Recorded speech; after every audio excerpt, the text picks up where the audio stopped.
Бүгін осындай дәмді әрі тойымды салат жасаймыз.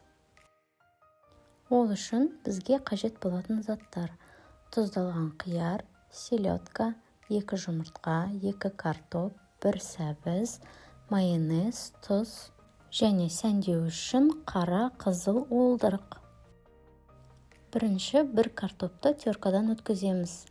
Мен бірден жасайтын ыдысыма өткізіп жатырмын. Барлығын теркадан өткізіп, содан кейін салатты жинаса да болады. Теркадан өткізіп болып, үстіне тұз себеміз және майонезді жағып шығамыз. Майонезді қасықпен жақпаймыз. Қасықпен жақсақ, салатымыз воздушный болмай қалады. Содан кейін сәбізді теркадан өткізіп, тұз сеуіп, тура солай майонез жағамыз.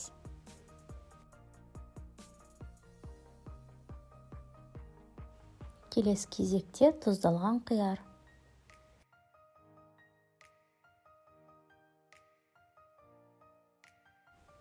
Қиярдан кейін селедканы саламыз. Қияр мен селедкаға тұз сеппейміз, олар онсыз да тұзды. Үстіне майонезді жағып шығамыз. Одан кейінгі қабатымыз тағы да картоп. Тұз сеуіп, майонез жағамыз.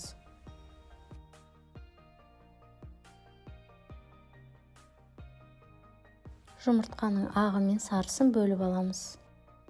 Бірінші жұмыртқаның ағын теркадан өткізіп саламыз, содан кейін сарысын тұздаймыз.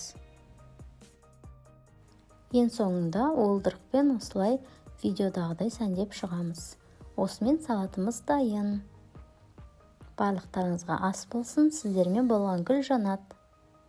Ерекше рецепттерді үйренгіңіз келсе, менің каналыма жазылып, комментарий жазып, лайк басамыз.